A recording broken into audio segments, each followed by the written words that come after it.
Assalamualaikum warahmatullahi wabarakatuh.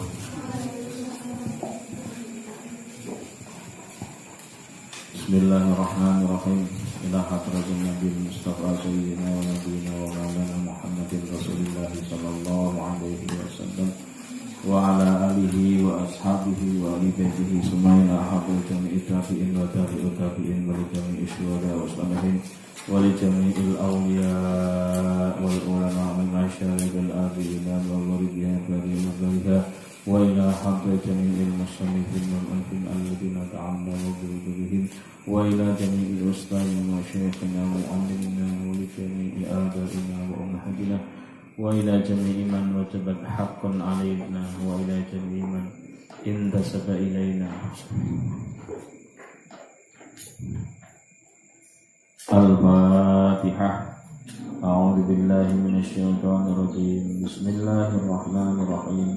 Alhamdulillahi rabbil alamin arrahmanir rahim maliki yaumiddin iyyaka na'budu wa iyyaka nasta'in ihdinas siratal mustaqim siratal ladzina an'amta 'alaihim ghairil maghdubi 'alaihim waladdallin.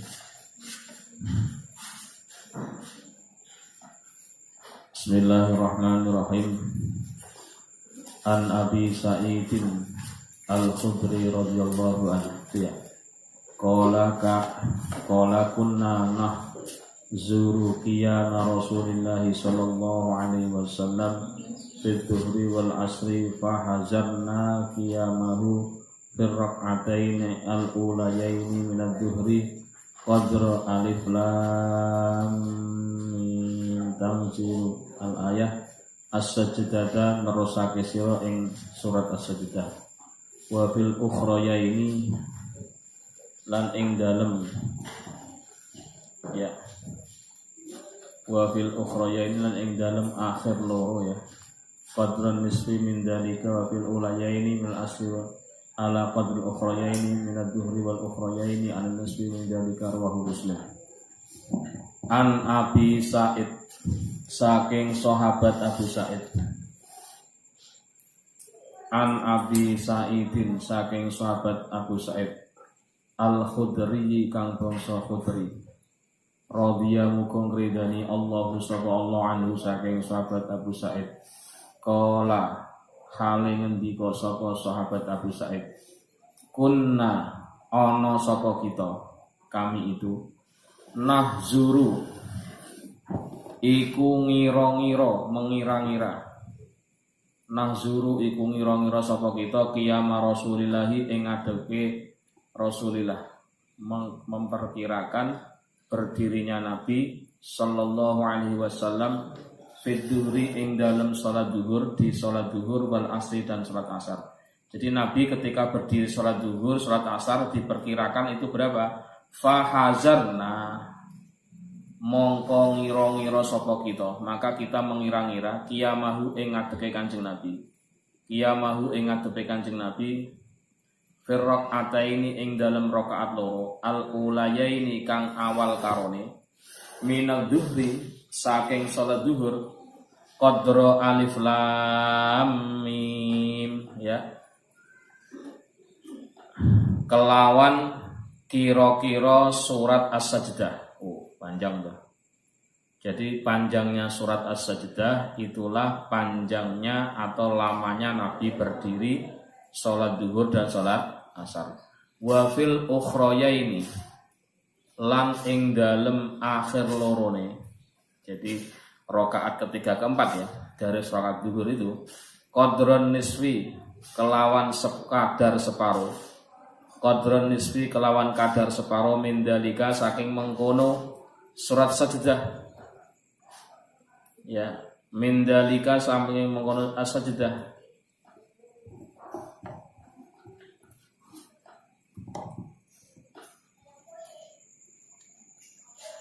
wa fil ulayaini lan ing dalem awal lorone minal asri saking salat asar ala qadril ukhrayaini ing atase kadar akhir lorone minad dhuhri saking salat zuhur wal ukhrayaini lan akhir lorone anin nisfi saking separo mindalika saking mengkono-mengkono mindalika saking mengkono-mengkono ya surat Sajdah. Rawang riwayatake wing hadis Muslimun sapa Imam Muslim. Hadis ke-229 dari sahabat Abu Sa'id Al-Khudri radhiyallahu an. Dari sahabat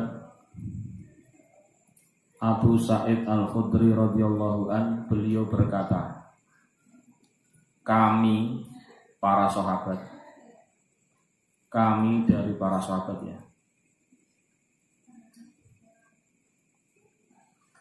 Ya.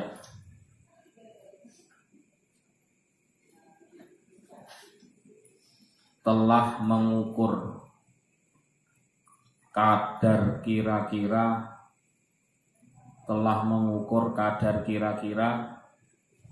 berdirinya Nabi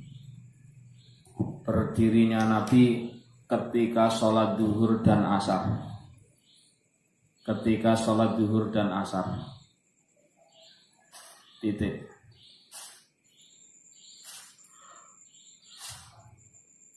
Untuk sholat zuhur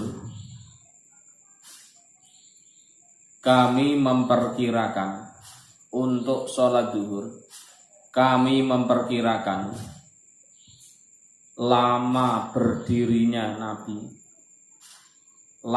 berdirinya Nabi ketika dua rakaat pertama ya seukuran bacaan surat As-Sajdah. Seukuran ya kira-kira tentunya seukuran surat apa? As-Sajdah. Lama apa sebentar? Lama. Dan pada dua rakaat terakhir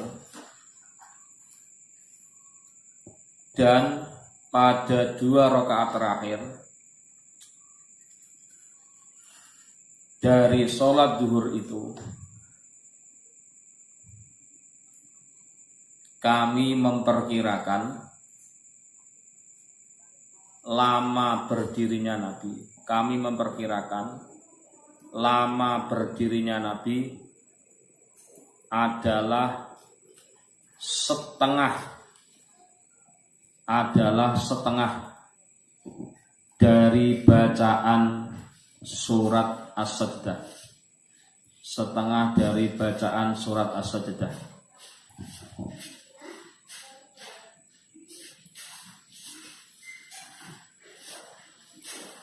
Titik.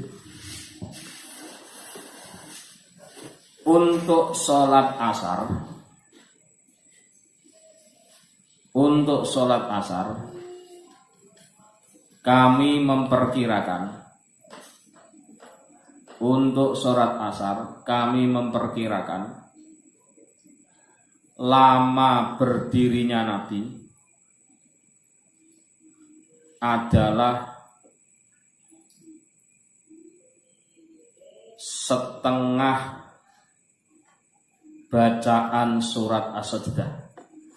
setengah bacaan surat As-Sajdah.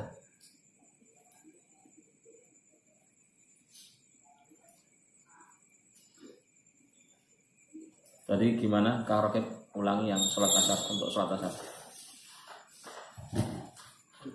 asar kami memperkirakan lama berdirinya Nabi adalah setengah bacaan surat As-Sajdah. Untuk dua rakaat pertama. Jadi nanti akan saya terangkan Mbak Rizka. Untuk dua rakaat pertama. Sedangkan ukuran lama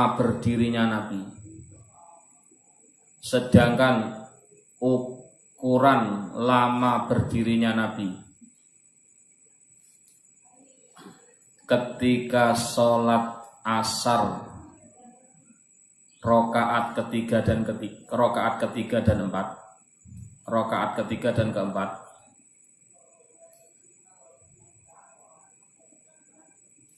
adalah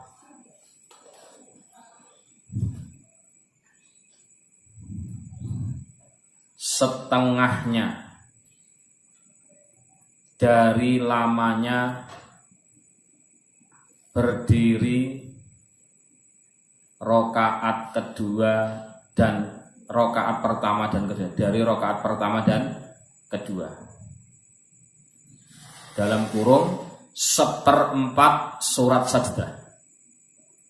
Logikanya sudah paham ya? Berapa? 1/4 dari surat dalam kurung loh Mbak Kori. Awas loh, Mbak Kori dulu penelitiannya kuanti ya. Benar Mbak Kori? Awas kalau salah nggak lulus, tak tarik lagi nanti nilainya. Mbak Kori ulangi. Yang penelitiannya kuanti itu siapa? Mbak Bibi kuanti ya? Kuali Mbak Bibi. Mbak Rizka apa? Kuanti. Ulangi ya, dengerin baik-baik ya. Terus ya. Hadis ini diriwayatkan oleh Imam Muslim. Hadis ini diriwayatkan oleh Imam Muslim. Hadis ini telah diriwayatkan oleh Imam Muslim. Titik ya. Saya ingin menerangkan begini. Oke ya. Jadi sahabat itu orang yang sangat konsen dalam memperhatikan gerak-gerik atau perilaku Nabi. Dalam bahasa hadis sunnah. Jadi gerak-gerik Nabi, semua aktivitas Nabi dalam ulumul hadis dinamakan sunnah. Ingat ya, kalau sunnah itu lebih pada perbuatan. Kalau ucapan itu nanti masuknya adalah hadis. Jadi dibedakan ya. Kalau sunnah itu lebih pada perbuatan. Tapi kalau hadis lebih pada ucapan. Ini ulama hadis itu cenderungnya seperti itu. Jadi kalau sunnah Nabi berarti ya berkaitan dengan perilaku. Tapi kalau ucapan Nabi ya hadis. Nah, ini sahabat sedang meneliti atau ya mengamati dengan seksama. Yang namanya riset itu mengamati dengan seksama ya. Perilaku atau sunnah Nabi ketika beliau sholat duhur, sholat asar. Ingat ya, 2 sholat ya, duhur dan asar. Pertama, sholat duhur dulu. Untuk sholat duhur, Nabi itu sholatnya dibedakan antara rokaat 1-2, ini satu paket, dan antara rokaat 3 dan 4. Berarti duhur yang 4 rokaat dibagi menjadi 2 ya. Pertama dan kedua satu paket, ketiga dan 4 paket yang kedua. Nah, Nabi ketika sholat duhur, paket pertama, kalau paket pertama isinya apa? Rokaat 1 dan 2. Itu lama berdirinya diperkirakan oleh sahabat seukuran membaca surat As-Sajdah. Taruhlah surat As-Sajdah itu bacanya setengah jam. Berapa? Contoh ilustrasi ini Mbak Rizka, awas kalau nggak bisa jawab ini. Nah, untuk rokaat pertama berarti Nabi berdirinya berapa menit? 30 menit. Paham Mbak Kori? Sekarang saya tanya Mbak Kori, kalau rokaat 1-2 atau paket pertama Nabi lamanya seukuran sajdah 15 menit. Nah, maka untuk paket kedua isinya apa Mbak Kori? 3 dan 4. Lamanya itu setengah dari lamanya membaca surat As-Sajdah. Pertanyaan saya Mbak Kori, untuk rokaat 3 dan 4 berapa menit? Nah, deal ya? Paham ya?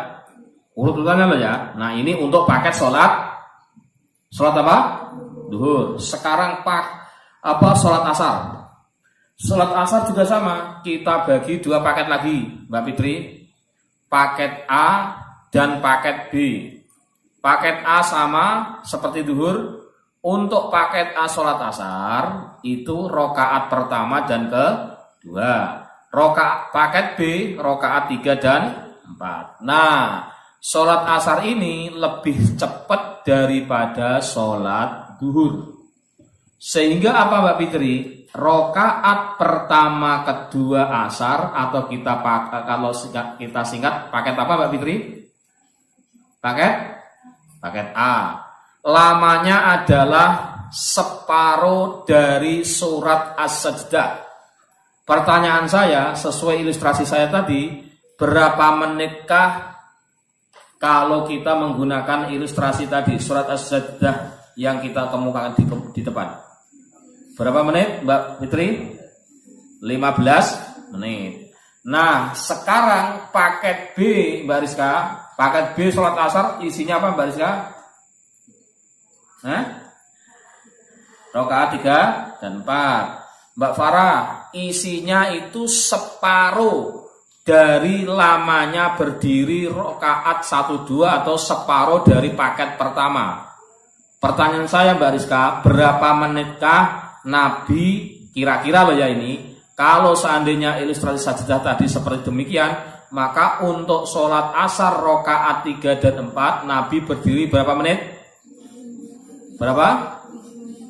7,5 karena separuhnya 15. Oh, paham nggak? Konon loh. Jadi jangan salah paham. Sahabat, ingat, ketika sholat dengan Nabi itu sholatnya sholat eksekutif. Sholat eksekutif yang saya maksud paketnya paket jumbo Kang Jalal, bukan paket ekonomis, paham Kang Fikri? Maka jangan dibenturkan hadis ini. Nabi itu kalau sholat, kenapa dalam riwayat Sahih Muslim, Sahih Bukhari yang sering kita dengar, Nabi itu kalau ngimami, kenapa kok kalau ngimami cepet banget, tapi kalau sholat sendiri lama pisan. Ingat, itu ketika Nabi sholat di depan orang-orang umum, orang-orang yang beraneka ragam. Ini namanya gaya berpikir tulisan barat. Pokok kalimat diletakkan di awal kalimat. Pokok pikiran diletakkan di awal paragraf. Masih ingat gak bahasa Indonesia? Piramida. Jadi pokok kalimat diletakkan di awal paragraf. Ini piramidanya orang barat ini. Ini yang harus dipahami loh ya. Jadi piramidanya piramida lurus, bukan piramida terbalik. Nah, piramida lurus ini gaya tulisan orang barat atau termasuk orang Timur Tengah. Jadi kana as-sahabatu al-kiramu asyadun nasi harsan ala hifdz sunnati wa naqli wa dhabiha wa lihada. Nah, kemudian ya, oleh karena itulah, nah ini semakin melebar. Oleh karena itulah mereka berusaha semaksimal mungkin. Oleh karena itulah mereka berusaha semaksimal mungkin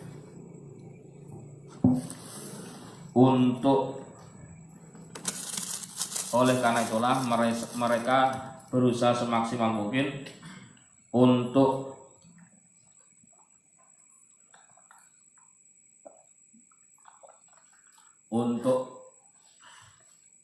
ya menjaga dan merekam semua perilaku dan ucapan Nabi.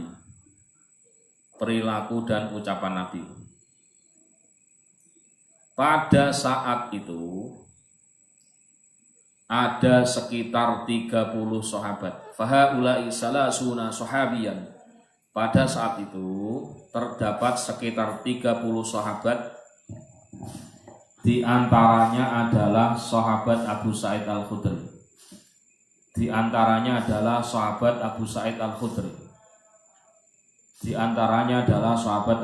Al-Khudri. Ya, titik. Mereka ini 30 orang ya, termasuk sahabat saya. 30 orang ini ya memperhatikan seksama dan memperhatikan seksama dan memperkirakan kadar ukuran berdirinya Nabi pada setiap rakaat sholat. Pada setiap rakaat sholat. Pada setiap rakaat sholat. Titik.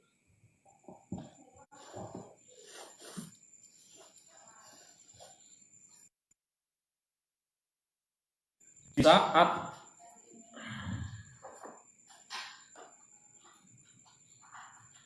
melaksanakan sholat duhur, di saat melaksanakan sholat duhur, di saat melaksanakan sholat duhur yang merupakan waktu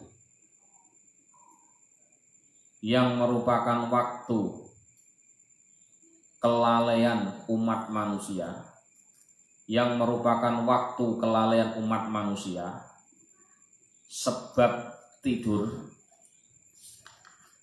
waktu kelalaian manusia sebab tidur, maka Rasulullah Muhammad sallallahu alaihi wasallam memperpanjang bacaan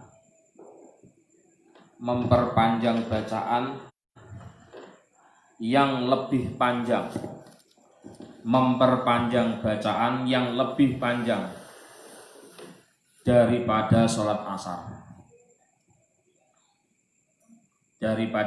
asar, dengan alasan orang-orang yang telat karena tidur, orang-orang yang telat karena tidur siang bisa menemukan jamaah bersama Nabi. Bisa menemukan jamaah bersama Nabi. Titik. Adapun untuk sholat asar,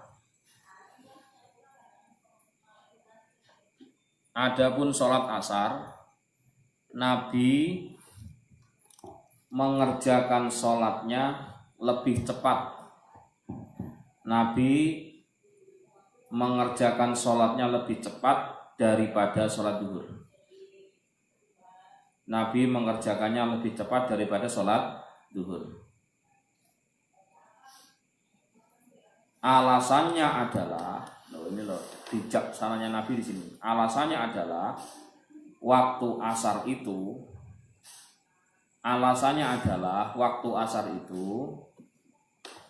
adalah waktu yang banyak kesibukan yang dilakukan.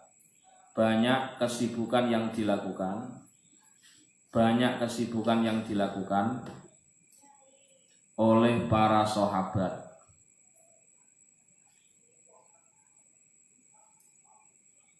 Ya. Banyak kesibukan oleh para sahabat.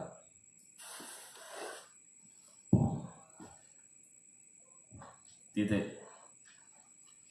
Dari perbedaan lama waktu ini, mohon maaf ya, Anda kalau baca hadis, kalau belum baca syarahnya itu belum afdol. Kayak gini nih, karena nggak bisa menangkap pesan di balik ucapan Nabi. Kalau tidak bisa menangkap makna di balik kata. Mbak Widi mana? Jangan tahu Mbak Widi. Ini nyinggung tulisannya Mbak Widi ini. Ya, apa? Menangkap pesan di balik kata atau makna di balik kata. Paham ya? Mengandung rahmat dan kasih sayang terhadap umatnya. Rahmat, kasih sayang, dan belas kasih atau kasih sayang terhadap umatnya.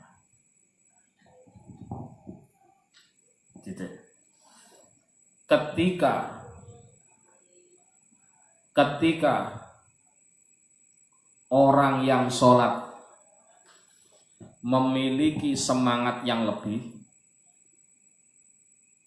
ya, yakni di awal waktu sholat, maka Nabi pun lebih memanjangkan rakaat pertama, maka Nabi pun lebih memanjangkan rakaat pertama daripada rakaat kedua. Ya. Yakni memanjangkan yang awal daripada yang akhir. Memanjangkan yang awal daripada yang akhir pada setiap pelaksanaan sholat. Pada tiap pelaksanaan sholat. Tidak ya. Berarti apa? Nabi itu sangat menghargai orang ngantuk. Nabi itu sangat menghargai nilai-nilai kemanusiaan. Kalau saya naikkan ke atas, oke ya, saya ajarkan ini. Saya ajarkan tentang bagaimana mengangkat nilai-nilai parsial menjadi nilai universal. Kalau cerita Nabi menghargai sahabat yang semangat di awal sholat itu parsial, berbicara perkara yang sangat bawah, perkara yang sangat praktis di lapangan. Tapi kalau kita naikkan lagi di tengah-tengah, Nabi itu sangat menghargai orang yang sedang istirahat. Orang yang sedang istirahat. Diataskan lagi paling universal, Nabi adalah utusan Allah yang menghargai nilai-nilai kemanusiaan. Paham nggak ini? Mohon maaf loh ya. Kalau saya mungkin nggak kuliah, nggak sampai seperti ini bacaan saya. Semua Nabi itu kasih sayang pada umatnya, buktinya gitu toh. Belum bisa menarik nilai-nilai parsial menjadi nilai universal. Contohnya, kenapa dalam Islam itu ketika kita melihat saudara kita yang sakit, maka kita disunahkan untuk menjenguk orang sakit. Anda ketika menjenguk orang sakit, karena Anda melihatnya itu adalah sesama muslim, sesama mukmin, itu parsial. Paham ya? Karena apa? Hanya terfokus pada orang mukmin. Tapi kalau Anda angkat naikkan lagi, Anda tidak hanya melihat dia sebagai seorang mukmin yang beriman, tapi Anda melihatnya sebagai makhluk Allah yang lemah. Sebagai nilai humanisme yang harus kita jaga. Berarti Anda sudah berpikir universal, berpikir tanpa sekat-sekat nilai-nilai yang terbatasi. Bisa dipahami? Ini yang diajarkan oleh Nabi sebenarnya. Maka kenapa Nabi, misalkan kita pahami, kenapa Nabi ketika suatu saat beliau itu berdiri sebagai bentuk penghormatan kepada tetangganya Yahudi yang meninggal. Paham nggak itu? Di situ jangan dilihat, itu adalah bentuk toleran Nabi kepada tetangganya. Itu masih level tengah. Kenapa? Masih berbicara masih berbicara tentang, mohon maaf, status. Tapi kalau nilai universal, bagaimana Nabi itu menghargai ciptaan Allah? Iya, kan luar biasa. Nah, inilah yang sebenarnya harus kita gali nilai-nilai universal oleh seorang Nabi Muhammad Sallallahu Alaihi Wasallam. Berarti nggak liberal sebenarnya, biasa-biasa saja.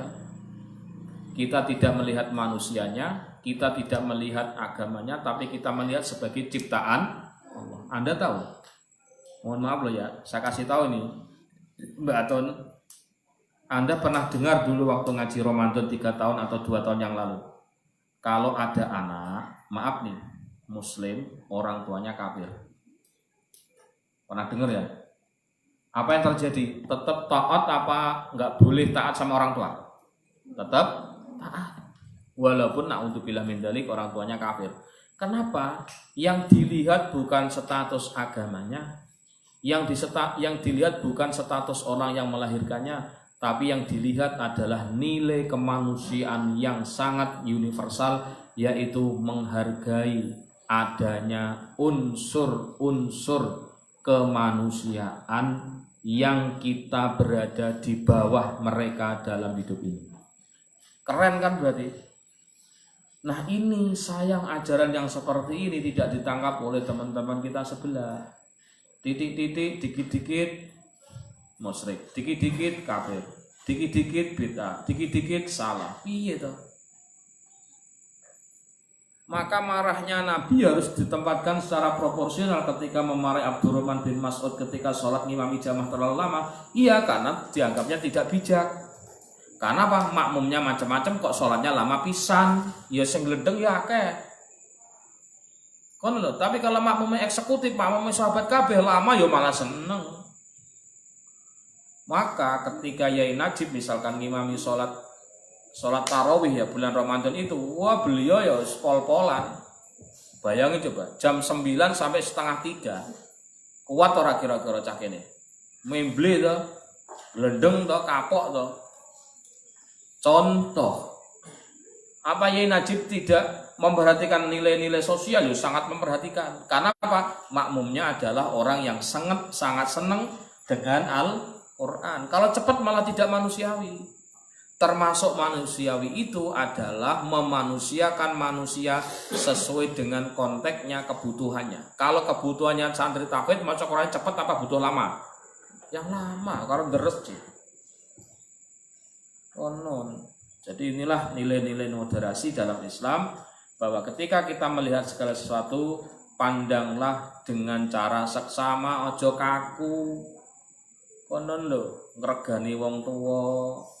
Walaupun mungkin kita nggak tahu statusnya dia orang baik apa jelek, yang jelas kalau dia muslim, ingat Imam Syekh Abdul Qadir Al-Jalil mengatakan kalau orang tua ibadahnya lebih lama, secara lahiriah potensi diterima lebih banyak. Konon itu nilai-nilai universal yang harus dipahami.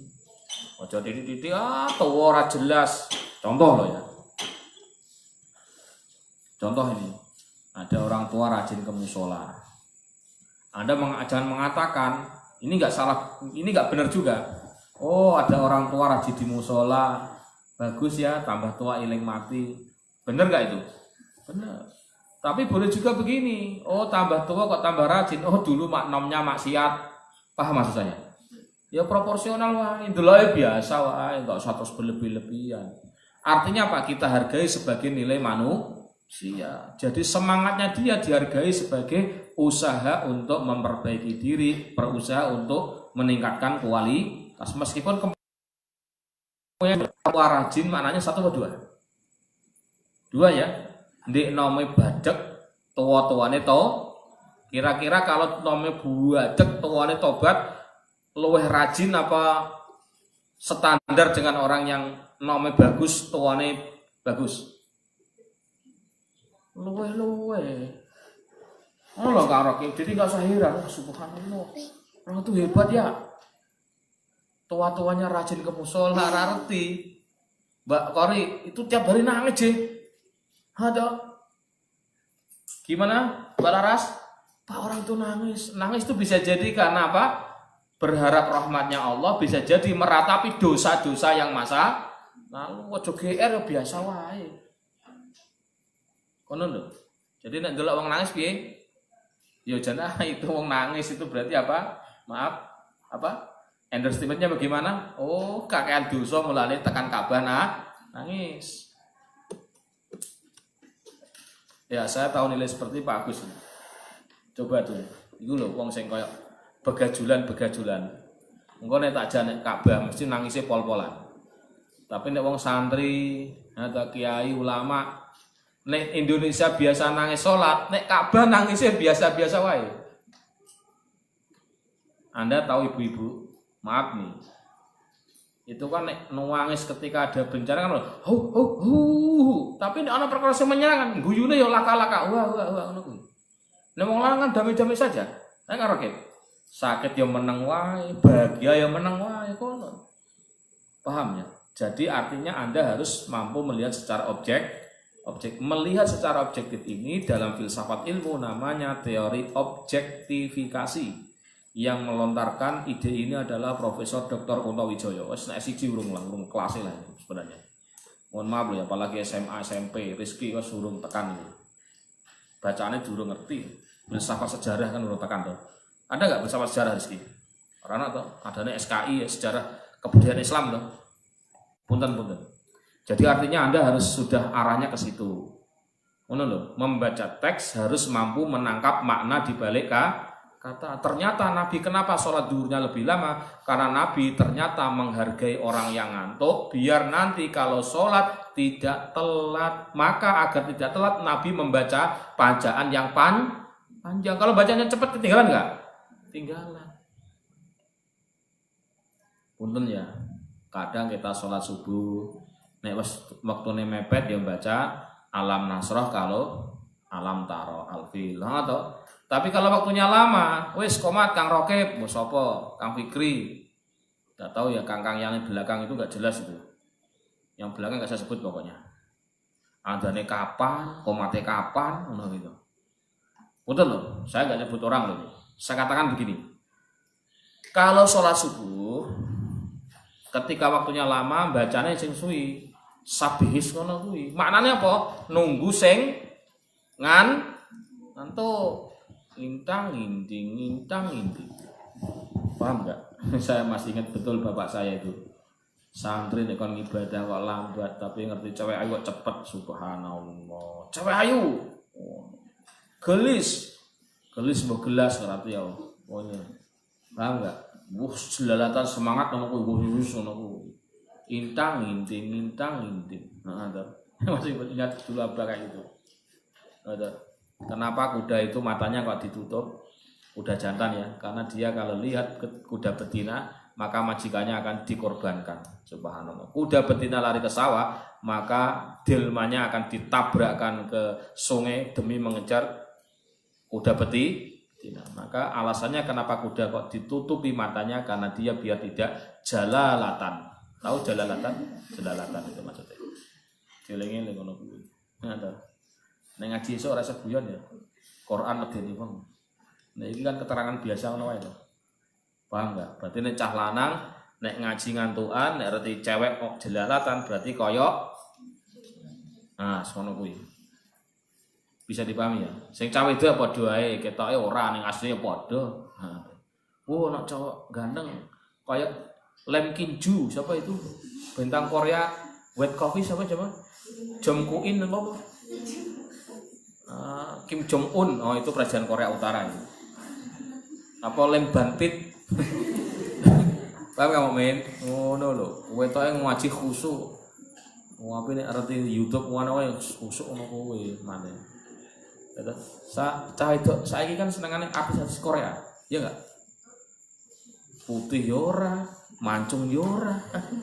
Senengane artis Korea. Paham bahasane wae ora kok seneng bintang Korea lho. Akale ning ndi normal ora iki. Lho kalau Anda senang bahasa Inggris relevan untuk penguatan bahasa Inggris, ngono lho. Lah Anda ini enggak pernah ke Korea. Untuk cowok Korea ya kaya gitu ya ora ono gunane di Indonesia. Kok senengane Korea? Sing ngongkon niku sapa? Paham enggak? Modele ngerti ya wong ngene iki ya. Betul. Ireng ra ireng, putih ora putih, mancung ora mancung, senengane wong putih wong mancung. Lu karepe piye iku? Ora lulus iku psikologine. Mimpi ta apa iku ngono lho. Mbok mikir nek India rada masuk, rada ireng-ireng sithik to. Walaupun rada mancung, paham enggak? Mending India ana Inggrisnya mateng. Paham kok? Makanya tuh saya tuh drama Korea kok disenengi ndi lho. Ya Pak orangnya imut-imut, Pak. Imut sih, ireng mutlak nih ya wonten ya.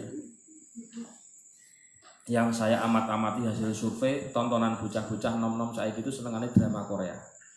Termasuk ibu-ibu pengajian. Ngono lho. Tuwa-tuwa kena coba ngono kuwi. Paham ya? Sing calanang ra jelas dolane bobo. Dolane ngono kuwi. Naruto pamanah ya Allah. Naruto itu saka basa Jawa, Narto, paham ya? Capek saya lihat anak itu ora ilmiah lho. Ndelok film iku sing bahasa Inggris, James Bond, tah apa ngono kuwi. Tom Cruise ngono rada keren. Karena apa bahasa Inggris, penguatan bahasa Inggris. Aja ndelok sing subtitle Indonesia, sing murni Inggris. Kita ora paham, khusyuk. Paham enggak? Ngono. Paham ngomongin atau drama bahasa Arab Kang Jajang. drama kayak Angling Darmo sih subhanallah. Angling Darmo, paham ya? Darmo gandul ngono to. Ora jelas kabeh iki cacah iki asline. Mestine nek belajar karo Kang Jen, heeh to. Fala ya qulu fa lan tak delok iku linge do mojok-mojok, do wedi apa piye ngono kuwi. Minggir-minggir. Kang Jen wong halus kaya mengkono, sabare kaya mengkono lho. Do minggir-minggir, do mojok-mojok, ora sing anyar, ora sing kawak ya Allah. Do jejer salon ya Allah. Kang Jen ya cara aku wis termasuk ganteng lah. Ngono lho.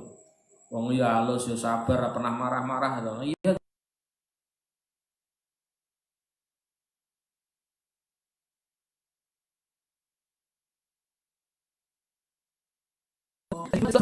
Apa Alfu Lailah 1001 malam rada keren.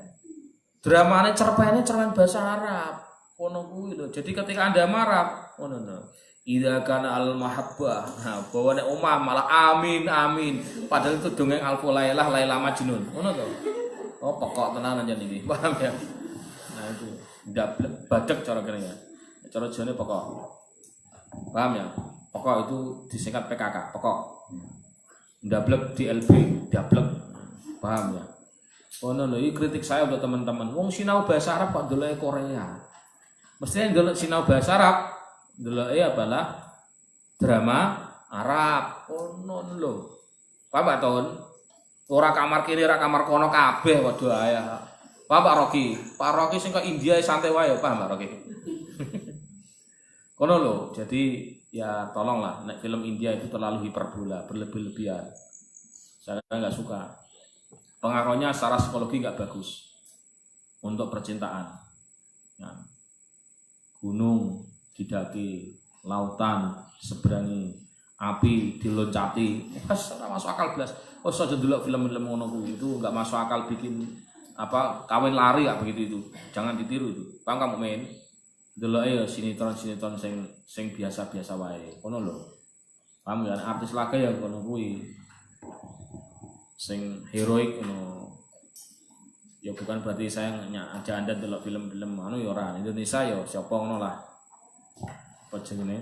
Kian Santang apa ngono kuwi to keren to. Iya, kling ngilang subhanallah. Lucu ya. Buat tenan gura ono kayak ngapusi, ning akeh ngapusi ning kita. Paham ya? Gede tuwa deloke kok Naruto itu subhanallah. Ono Doraemon, ono ora sing Doraemon. Subhanallah, baling-baling putar. Jayen. Itu sejak saya kecil tuh ya itu. Paham, Mbak? Jadi saya berharap teman-teman ya pandailah membaca situasi. Kalau Anda pandai membaca situasi berarti paham hadis ini. Orang paham ya wis parah berarti. Gede tua gerang pokrak, paham ya? Masih kayak jaran. Tadi ya. Tadi jaran ya tadi ya. Terus fikih hadis. Disunahkan untuk memanjangkan qiraah bacaan. Disunahkan untuk memanjangkan qiraah atau bacaan pada 2 rakaat pertama, zuhur, rakaat zuhur ya. Yakni membaca surat yang lebih panjang dari Al-Fatihah. Yakni membaca apa? Membaca surat yang panjang daripada Al-Fatihah. Ya, kalau Fatihah 5 menit, paham Mbak Yayat? Berarti baca suratnya berapa menit Mbak Yayat? Surat sadure Fatihah apa? Al-Bayyinah, tangono to. Atau apa itu Iqra al-Alaq atau Al-Bayyinah al-Alaq kan to. Walaqdallin amin Yasin Allahu Akbar ora lulus itu untuk sholat duhur keren tuh keren imame Yasin boleh Allahu Akbar alumni mana PAI kelas pagi apa siang dan pagi terus disunahkan mempercepat sholat asar. disunahkan mempercepat sholat asar daripada sholat zuhur. Ya, sekadar setengahnya. Kono Mbak Kori. Onon lho, mertamu kok suwe-suwe betah men aku. Ya ini mohon maaf ya, ini gelendengan para bunyai-bunyai. Ya, saya pernah mendengar percakapan bunyai-bunyai tapi tidak saya sebutkan. Tapi yang jelas bunyai ini bunyai tingkat nasional. Keren toh. Jadi saya itu mendengar ucapan bunyai yang sudah ditinggal Pak Kiai atau suaminya yang Kiai yang tingkatnya nasional. Tidak saya sebutkan. Punten loh ya. Itu salah satu ngendikane gendeng ini, kalau kita tuh dulu masih ada suami pergi sebentar aja diomong. Mertamu suwe-suwe kok betah. Bertamu di orang lain lama-lama kok betah. Ngerepoti wong kok betah. Ngono. Paham nggak? Padahal di rumah temennya mau pulang nggak boleh, dan seterusnya. Jadi ingat ya, saya ingin pesan ya teman-teman, ya bertamu secukupnya, apalagi di waktu-waktu yang sedang istirahat. Menunggu itu, termasuk pandai membaca situasi. Berduhur, waya istirahat, ya ojo tamu, dongkrong, terus esot-esot. Meskipun mohon maaf ya, banyak kiai, banyak ulama terus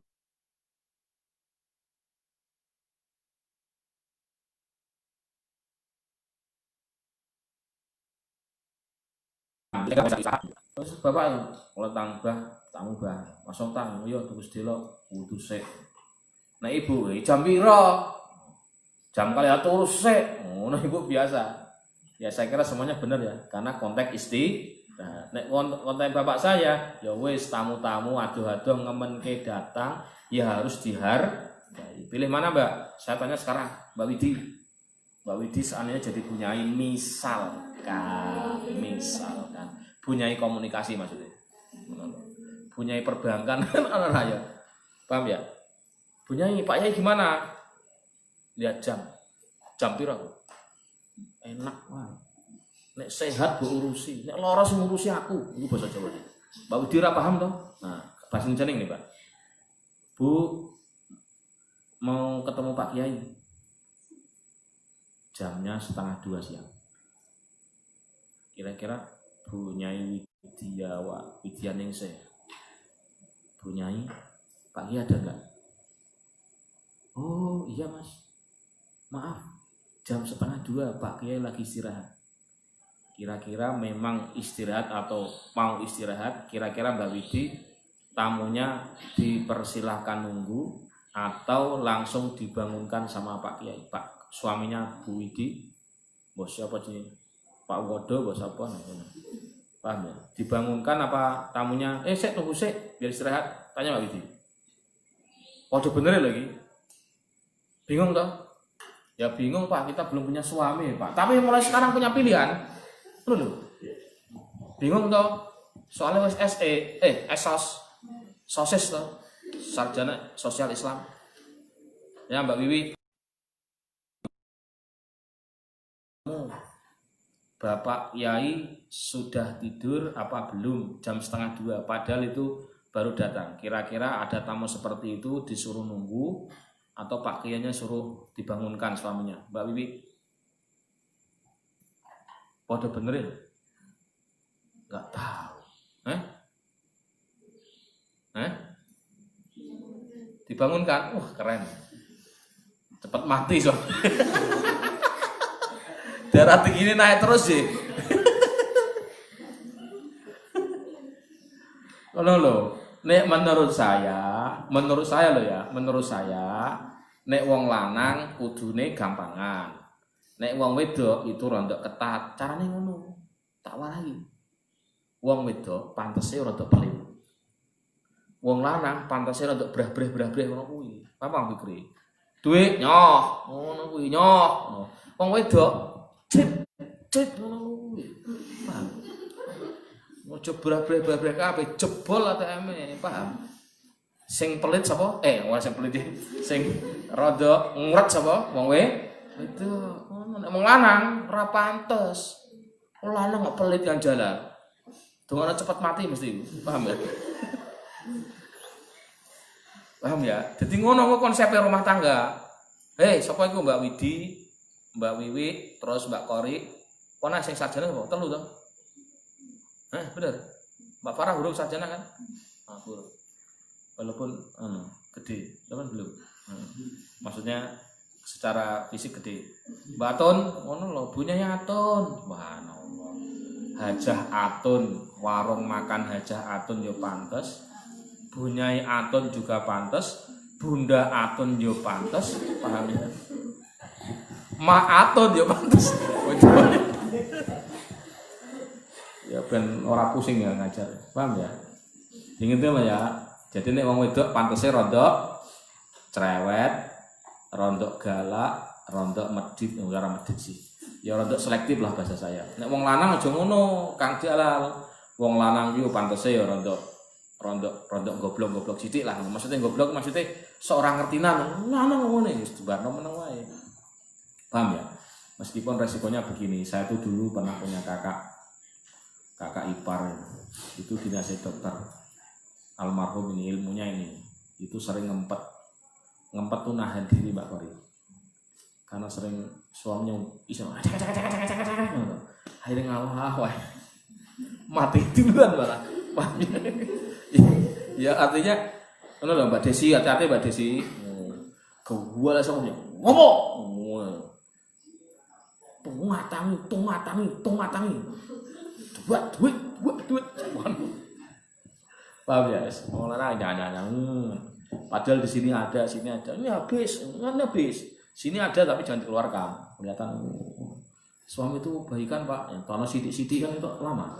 Tapi sekali keluarkan banyak itu kelihatan gimana itu. Maka harus ada manajemen mengeluarkan uang. Kelihatannya sering mengeluarkan, aslinya sama. Karena sedikit-sedikit. Paham ya? Jadi kesimpulannya kepada seluruh teman-teman pandai-pandailah membaca situasi ngono lho. Punyai Kulsum pantes. Ayam goreng Hajah Kulsum dari Gunung Jati. Mama Kulsum ya ora pantes to. Jenenge wis ngono kuwi. Umi Kulsum ngono. Umi Kulsum. Paham ngono. Jadi saya sarankan teman-teman harus paham psikologi iki. Wong lanang pantese rada gampangan, wong wedok pantese rada kepiye-kepiye. Ya, itu ya. Saya tidak mengatakan pelit loh ya, tapi selektif sama pelit beda tipis gak Pak Rizka? Wong perbankan lho sing membahas cash flow lho. Wong wedok itu selektif sama pelit beda tipis apa beda jauh? Selektif. Ilingan masalah duit 5.000 keri, eling terus. Wong wedok, nek wong lanang rasa dieling. Seketahu ilang biasa wae. Ya. Demikian yang bisa kami sampaikan karena sudah ada iklan lemari. Al-Fatihah. Bismillahirrahmanirrahim. Wallahu a'lam bishawab. Assalamualaikum warahmatullahi wabarakatuh.